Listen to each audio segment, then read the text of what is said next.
Okay, hello. Look, this is the same night that I uploaded the other two videos that just came out. I'm not gonna be honest. I mean, wait, what? My God, my brain is not working. I'm gonna be honest. I remember a lot from Milgram, so I'm just gonna do a reading of it for you guys. Just like, sorry, I don't have that much time tonight. I need to get through these studies. So yeah, I gotta know these things, you know what I'm saying? I gotta know these things. I just really gotta know these things. What am I saying?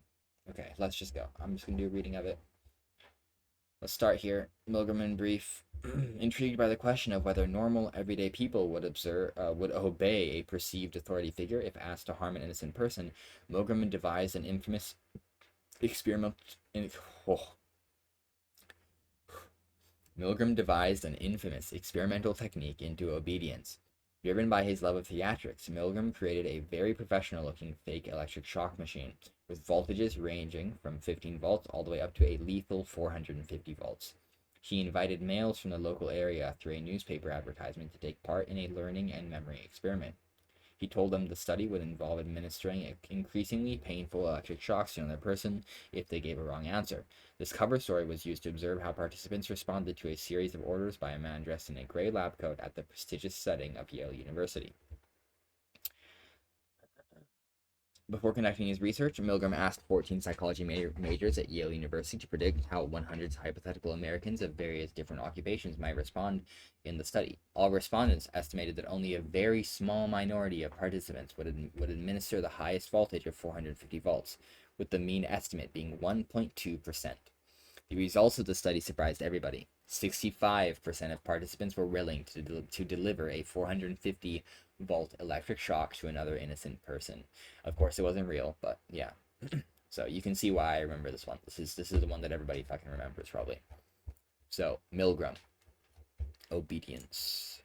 Aim to investigate the level of obedience when an authority figure orders a person to administer a physical punishment to a stranger. So I'll read it again. To investigate the level of obedience when an authority figure orders a person to administer a physical punishment to a stranger. Keywords here are level of obedience, authority figure, those sort of things.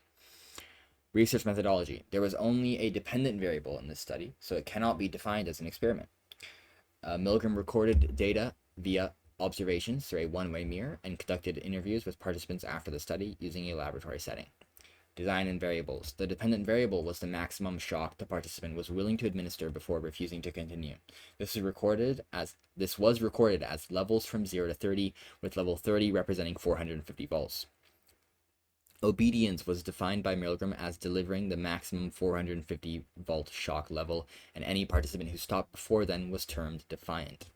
Most sessions were recorded on videotape, and some photographs were taken through a one-way mirror. Notes were taken of unusual reactions by participants. The duration of shocks was also recorded by accurate timers.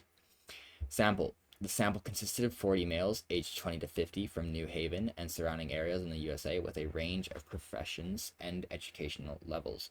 It was a volunteer sample via a local newspaper advertisement and direct mail solicitation for a study on memory and learning at Yale University.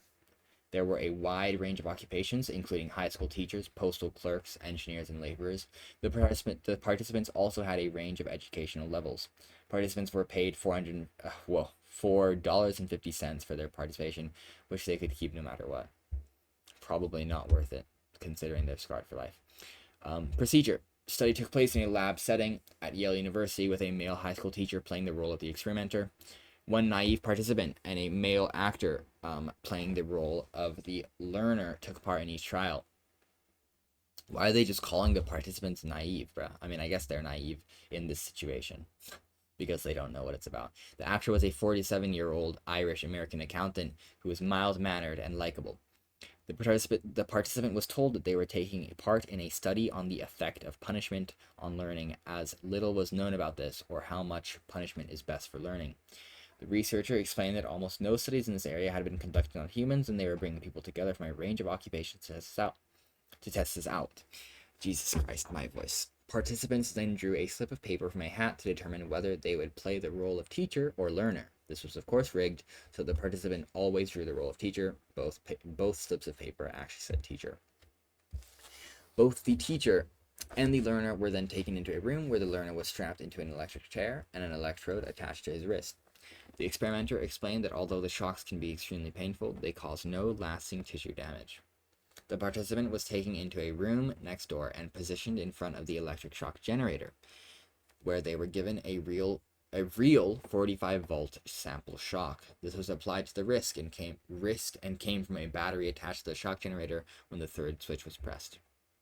Learning task. This consisted of the learner memorizing word pair associations. The participant was required to read a list of word pairs to the learner. They would then read the first word in each word pair, along with 4 possible options. The learner was required to select an option by pressing a corresponding switch in front of him, which lit up one of the 4 quadrants above the shock generator. If the answer was incorrect, the participant was required to administer an electric shock, moving 1 level higher with each incorrect answer. The participant was required to announce the voltage level before giving the shock. Preliminary run. Participants undertook a preliminary run of 10 trials in order to practice the procedure so it went smoothly. A pre-test had suggested that participants required this practice to master the task. 7 of these trials involved delivering shocks going up to a maximum of 105 volts. After the preliminary run, participants were given a second list of words for the regular run. When shock levels of 300 and 315 were administered, the learner was heard protesting by pounding on the wall. After 300 volts, however, he stopped responding to questions completely via the switches. The participant was told to treat no response as an incorrect answer. If a participant expressed an unwillingness to continue with the study, the experimenter used a series of standardized prods in sequence. Prod 1, please continue or please go on. Prod 2, the experiment requires that you continue. Prod 3, it's absolutely essential that you continue. And Prod 4, you have no other choice, you must go on. There were 2 special prods.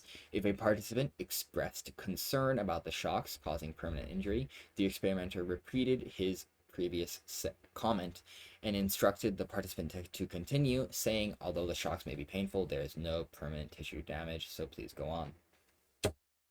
If the participant commented on the learner wishing to stop, the response was, whether the learner likes it or not, you must go on until he has learned all the word pairs correctly, so please go on. If a participant refused to continue after the 4th prod, the study ended. The participant then undertook an interview about their experiences and met the learner so that he knew that he had not been harmed. This was part of what Milgram called the de-hoaxing, which he believed would mean that the participants left the study in a state of well-being. Results. Quantitative. 26 out of 40 of the participants were fully obedient and administered the maximum 450 volts, finding out that they are secretly killers. 40 out of 40 of the participants went up to 300 volts, which was when the victim first pounded on the wall. At this point, 5 participants refused to continue. Qualitative. Extreme tension was observed, such as sweating, trembling, biting their lip, digging their nails into their flesh, groaning and stuttering. 14 participants showed signs of nervous laughter and smiling. 3 participants had full-blown seizures.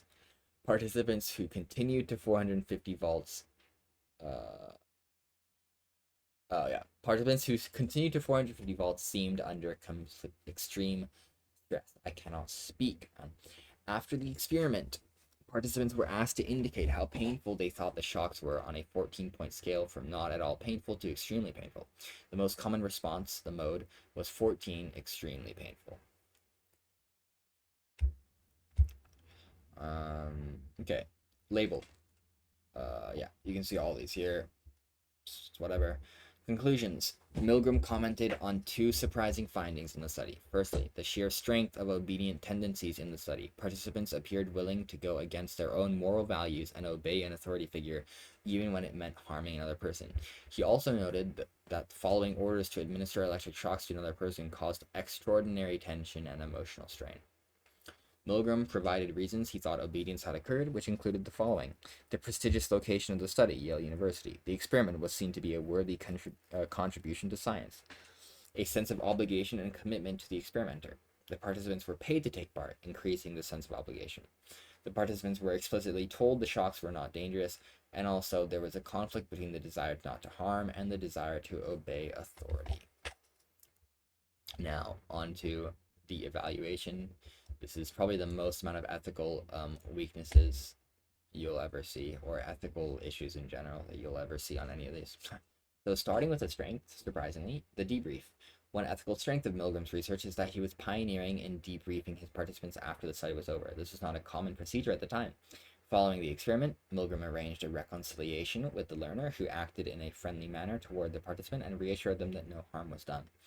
In this way, Milgram ensured that his participants hypothetically left the study in a state of well-being and any feelings of tension were reduced. Protection from harm. Weakness. One weakness of Milgram's research is the psychological harm potentially suffered by participants. 3 participants had full-blown seizures in his study, and most showed signs of intense distress. It is likely that some of his participants may have experienced longer-term harm, knowing that they had been willing to deliver a 450-volt shock to an innocent man against their own morals. This means that some participants are likely to have left the study in a worse psychological state than when they entered. Finally, deception. Another weakness is that there were several instances of deception in the study. Participants believed that they were taking part in a learning and memory experiment, and that the learner was actually another participant in the study, like them, when in reality, their responses to orders were being covertly observed. Furthermore, they were deceived into believing that they were administering real electric shocks to another person. Discovering this deception afterwards may have led to a lack of trust in psychologists and/or authority figures in the future. Methodological issues. Reliability. One strength of the laboratory setting is that Milgram was able to exert tight controls over his procedure. For example, he was able to standardize the prods given by the experimenter, the responses of the learner, and the environment the participant was in. This high level of standardization meant that the study could be replicated to check that the findings relating to obedience were reliable. Validity. Demand characteristics. A strength is that the use of a false study aim and covert observations decreased demand characteristics in Milgram's research.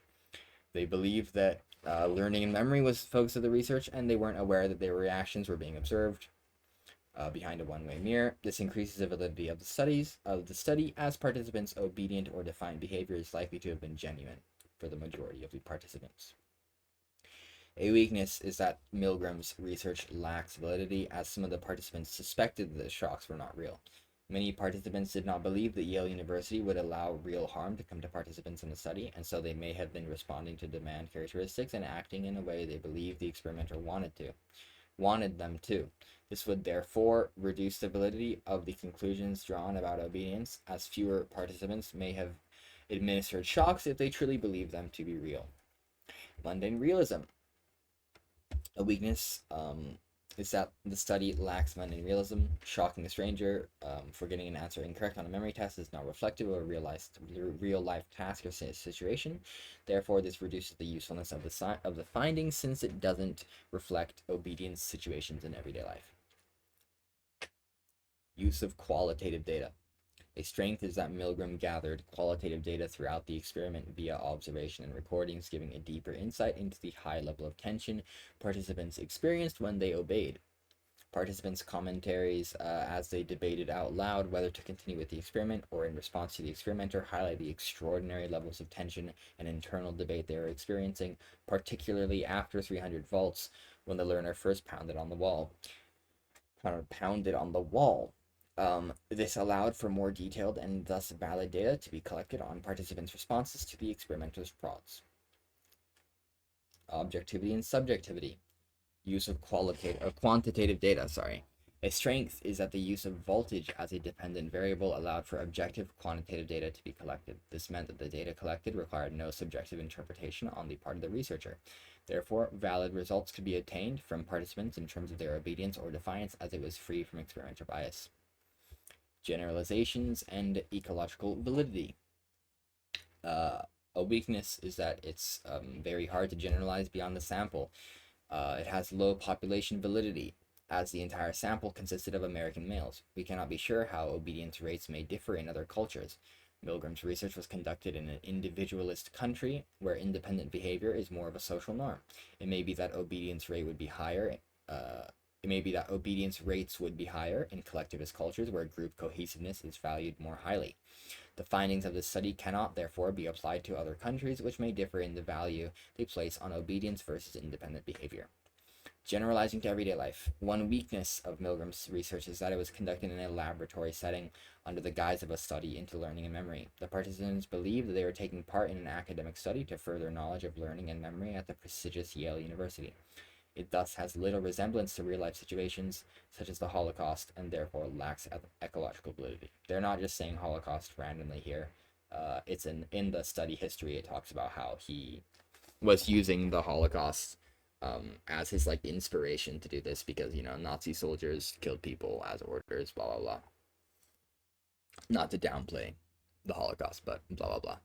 Okay, issues and debates. Individual and situational explanations. One might argue that this study supports individual explanations for obedience, as only 65% of the participants obeyed. This meant that 35% of participants went through the uncomfortable process of resisting the experimenters' four prods in order to leave the experiment early. Personal factors such as their sympathy for the victim overrode their willingness to obey authority and prevented them from continuing. This highlights individual differences in behavioral responses to obedience in situations where the order goes against a person's moral code.